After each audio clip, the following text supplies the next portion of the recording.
Hi, this is C A Shahid Ali.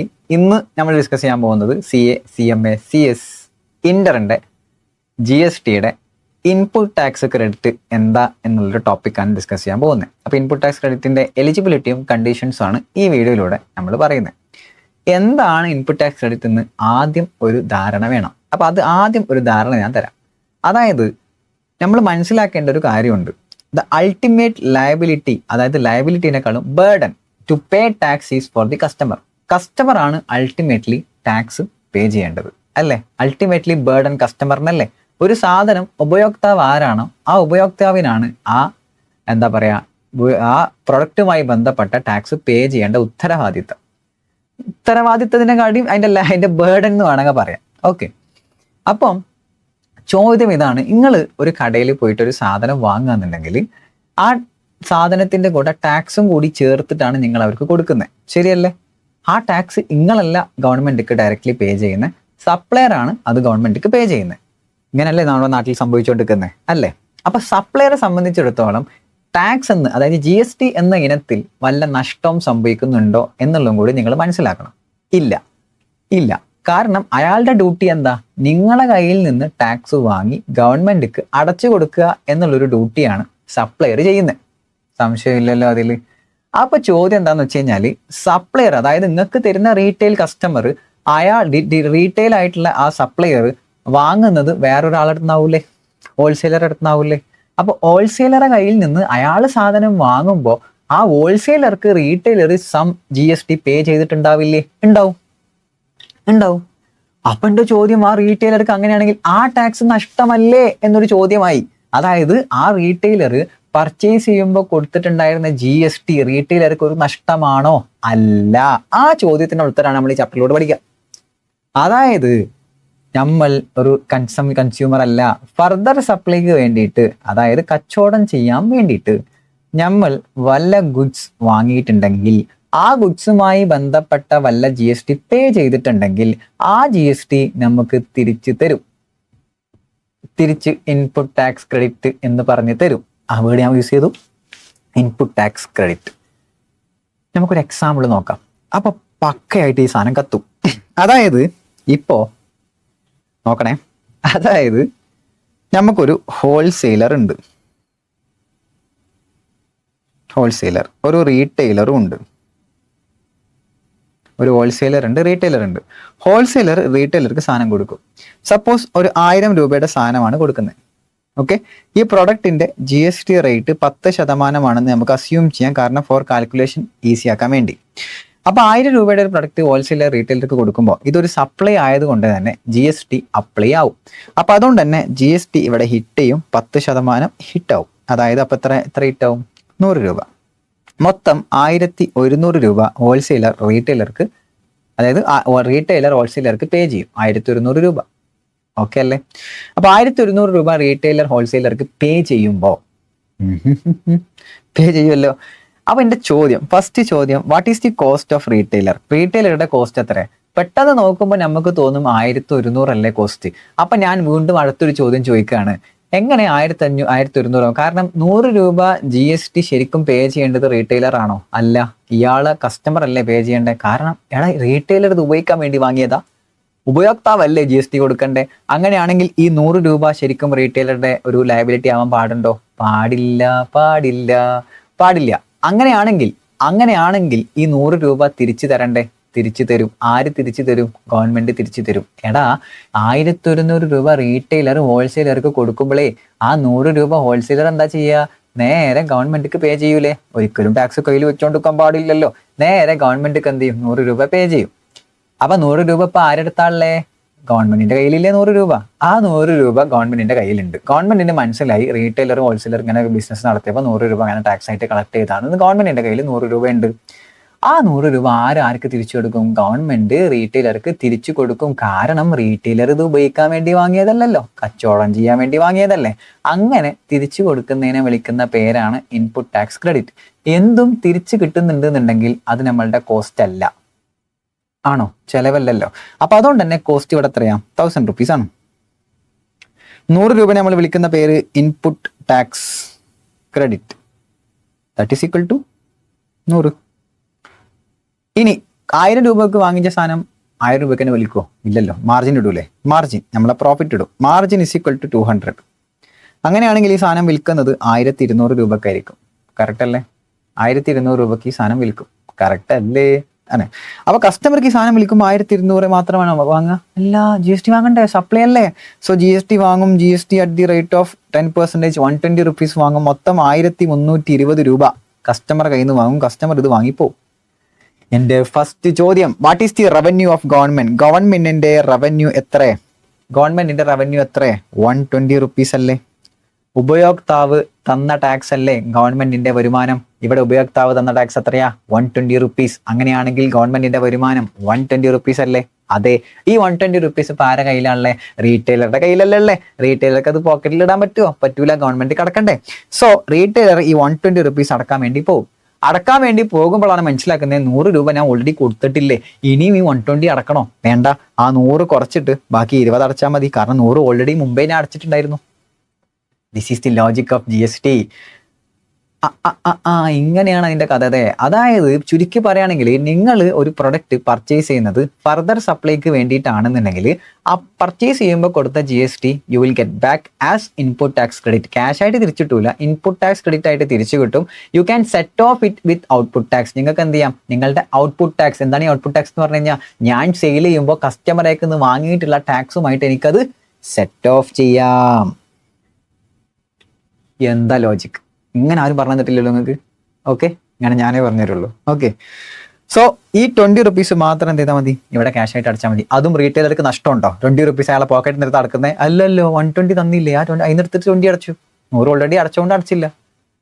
ഇവിടെ ഹോൾസെയിലർക്ക് ടാക്സുമായി ബന്ധപ്പെട്ട് എന്തെങ്കിലും നഷ്ടമുണ്ടോ? ഇല്ല. റീറ്റെയിലർക്ക് ടാക്സുമായി ബന്ധപ്പെട്ട് എന്തെങ്കിലും നഷ്ടമുണ്ടോ? ഇല്ല. ആർക്കേ നഷ്ടമുള്ളൂ? കസ്റ്റമർ മാത്രമേ നഷ്ടമുള്ളൂ. പക്ഷേ ഗവൺമെന്റിന് 120 കറക്റ്റ് കിട്ടിയോ? കിട്ടിയില്ലേ? ഹോൾസെയിലർ വഴി 100 കിട്ടി, റീറ്റെയിലർ വഴി 20 കിട്ടിയില്ലേ? ഹോൾസെയിലർ 100 അടച്ചു, റീറ്റെയിലർ 20 അടച്ചു, മൊത്തം 120 കിട്ടി.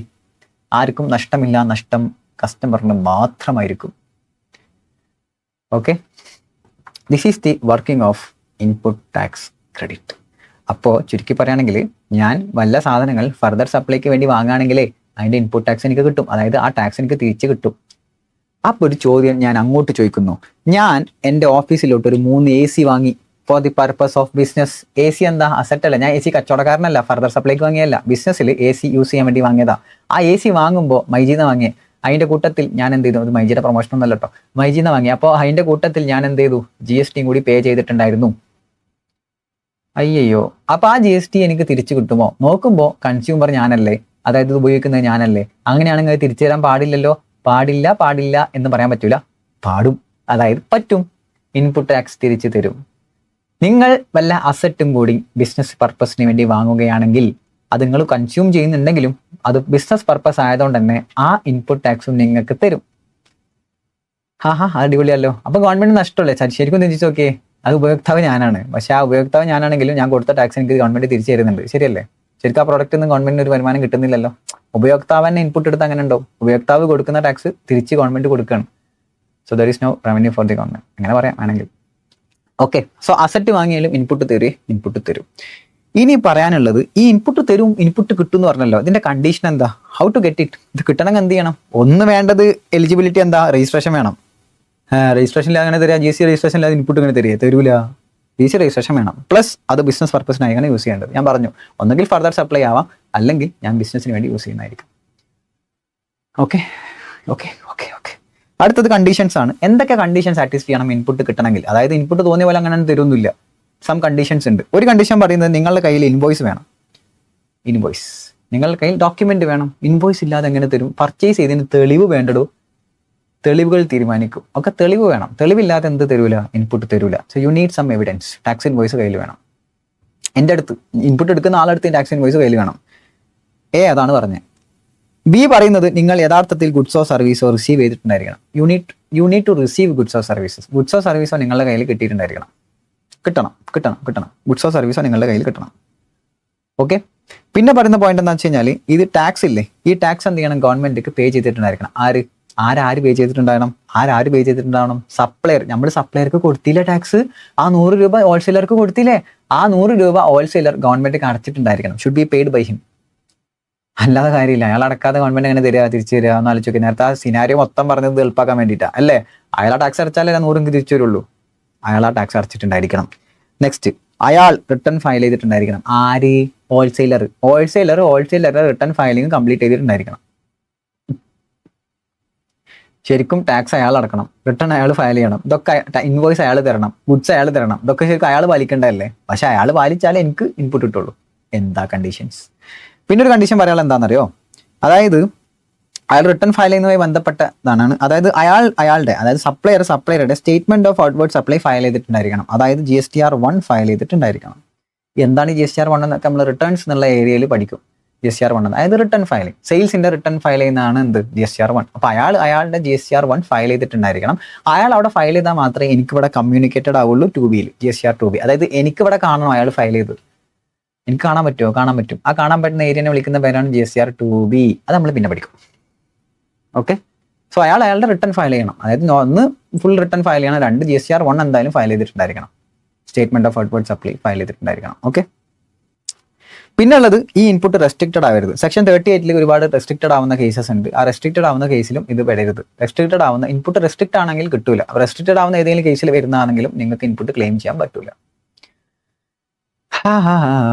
ക്ലിയർ?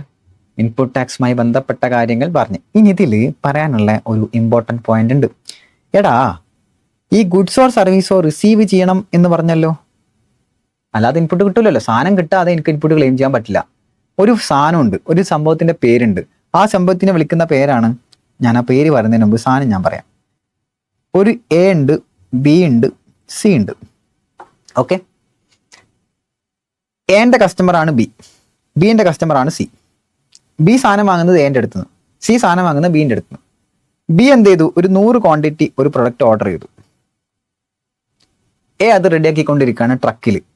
ഇത് വണ്ടി കേട്ടോ, വണ്ടിയിൽ ഇങ്ങനെ റെഡിയാക്കിക്കൊണ്ടിരിക്കുക. അപ്പോൾ ട്രക്കിൽ ഇങ്ങനെ റെഡിയാക്കിക്കൊണ്ട് ഇങ്ങനെ നിൽക്കുകയാണ്.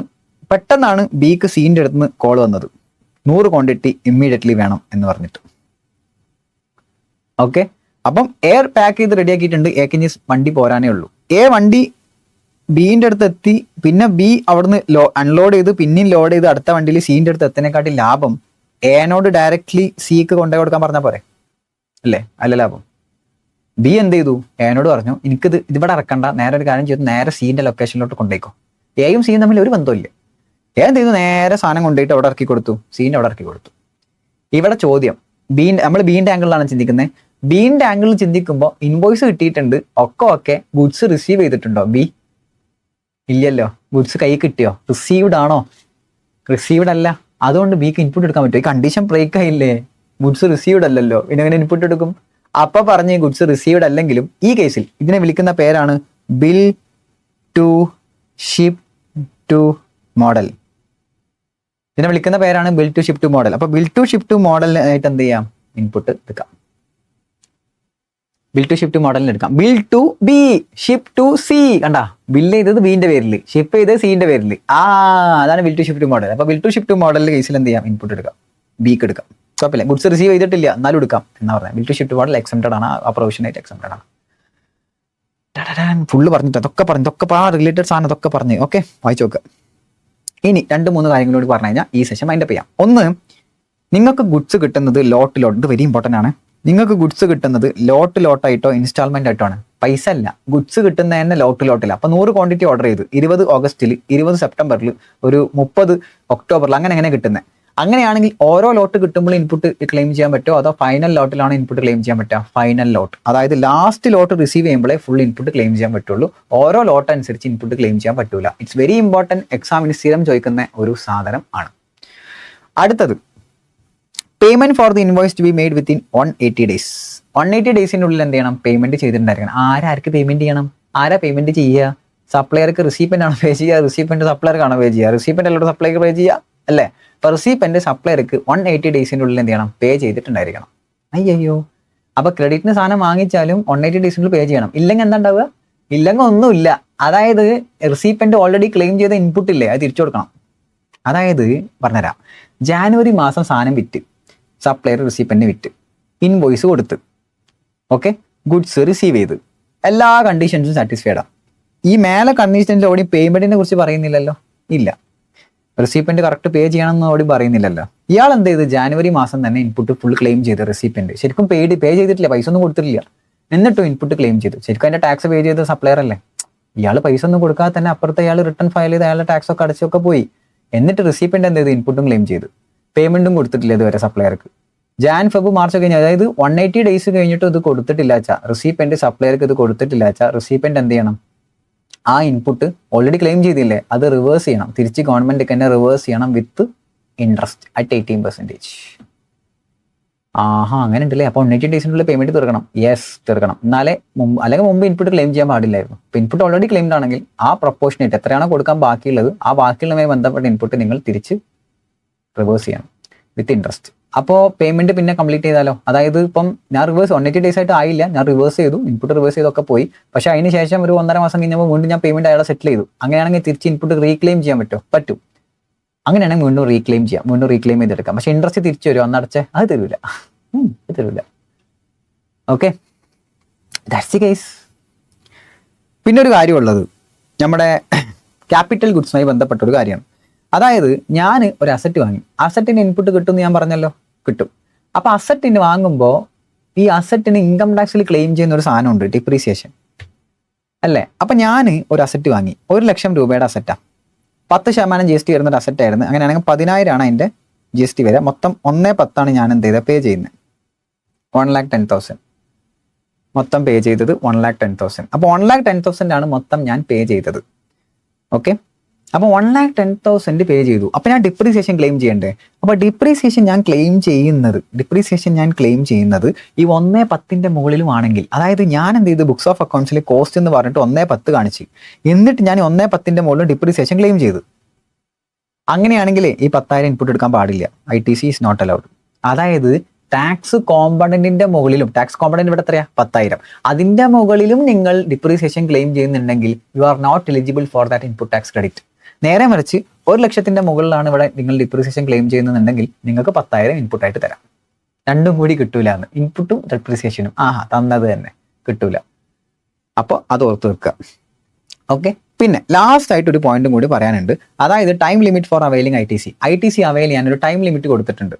എന്താ ഈ ടൈം ലിമിറ്റ് എന്ന് പറഞ്ഞു കഴിഞ്ഞാൽ ലാസ്റ്റ്, അതായത് ഇൻപുട്ട് ക്ലെയിം ചെയ്യാൻ ഏതെങ്കിലും ഒരു മാസം വിട്ടുപോയി കഴിഞ്ഞാൽ, അതായത് ഞാനിപ്പം ഓഗസ്റ്റ് മാസം ഒരു ബില്ലുണ്ടായിരുന്നു, അതിന്റെ ഇൻപുട്ട് എടുക്കാൻ വിട്ടുപോയി, ഞാൻ മറന്നുപോയി, ക്ലെയിം ചെയ്യാൻ വിട്ടുപോയി. അങ്ങനെയാണെങ്കിൽ അവസാന ലിമിറ്റ് അത് ഏത് വരെ ക്ലെയിം ചെയ്യാൻ പറ്റും, next financial year 30th November, അതായത് 2025-26 ഒരു ബില്ല് എനിക്ക് ഇൻപുട്ട് ഞാൻ ക്ലെയിം ചെയ്യാൻ വിട്ടുപോയി. അങ്ങനെയാണെങ്കിൽ ഇതിന്റെ ടൈം ലിമിറ്റ് ഏത് വരെ ക്ലെയിം ചെയ്യാം, നെക്സ്റ്റ്, അതായത് 2026-27 ഫിനാൻഷ്യൽ ഇയറിന്റെ November 30, അതായത് 2026 November 30 വരെ ക്ലെയിം ചെയ്യാം. അല്ലെങ്കിൽ ആ ഫിനാൻഷ്യൽ ഇയറിന്റെ റെസ്പെക്റ്റീവ്, ആ മിസ്സായ financial year 2025-26 annual return file ചെയ്യുന്ന date of whichever is earlier. അപ്പോൾ ആനുവൽ റിട്ടേൺ ഫയൽ ചെയ്തത് ജൂലൈ 31 അതിനാണെങ്കിൽ ജൂലൈ 31 ക്ലെയിം ചെയ്തെടുക്കണം. അപ്പോൾ ആനുവൽ റിട്ടേൺ ഫയൽ ചെയ്ത് കഴിഞ്ഞാൽ പിന്നെ ക്ലെയിം ചെയ്യാൻ പറ്റില്ല. ശരിക്കും ആനുവൽ റിട്ടേണിന്റെ ഡ്യൂ ഡേറ്റ് എപ്പോഴാണ്, ഡിസംബർ 30. ഡിസംബർ ലാസ്റ്റ് ആണ് ആനുവൽ റിട്ടേണിന്റെ ഡ്യൂ ഡേറ്റ്. അപ്പോൾ ആനുവൽ റിട്ടേൺ ഫയൽ ചെയ്യുന്നതിന് മുന്നെയോ November 30 which ever is earlier, അതുവരെ എനിക്ക് ടൈം ഉണ്ട് ഏതെങ്കിലും മിസ്സായി പോയ ഇൻപുട്ട് ഏതെങ്കിലും ക്ലെയിം ചെയ്യാൻ. ഓക്കെ, അതിൻ്റെ ഉള്ളിൽ ഞാൻ ക്ലെയിം ചെയ്തെടുക്കണം എന്തെങ്കിലും മിസ്സായിട്ടുണ്ടെങ്കിൽ, അത്രയേ ഉള്ളൂ. So that's all about conditions and input tax ക്രെഡിറ്റിന്റെ കംപ്ലീറ്റ് ഒരു അനാലിസിസ് ഞാൻ തന്നിട്ടുണ്ട്. കംപ്ലീറ്റ് ഒരു പ്രാക്ടിക്കൽ പെർസ്പെക്റ്റീവിലുള്ള ഒരു അനാലിസിസ് തന്നെ ഞാൻ തന്നിട്ടുണ്ട്. നമ്മൾ ഈ ചിത്രം മറക്കണ്ട, ഇതാണ് ഇൻപുട്ട് ടാക്സ് ക്രെഡിറ്റ്. ഇനി അത് ക്ലെയിം ചെയ്യണമെങ്കിൽ തന്നെയുള്ള കണ്ടീഷൻസ് നമ്മൾ പറഞ്ഞ് അതിൻ്റെ മറ്റ് നോട്ട്സും കാര്യങ്ങളും discussed, well and best, done and tested എന്ന് പറയാം. ഓക്കെ, സോ കമൻറ്റ് ചെയ്യാൻ മറക്കണ്ട and also subscribe the channel. Okay, suggestions comment ചെയ്യുക, ഫീഡ്ബാക്ക് കമൻറ്റ് ചെയ്യുക, ക്ലാസ് എങ്ങനെയുണ്ടെന്ന് കമൻറ്റ് ചെയ്യുക. Okay, so will see you in next video.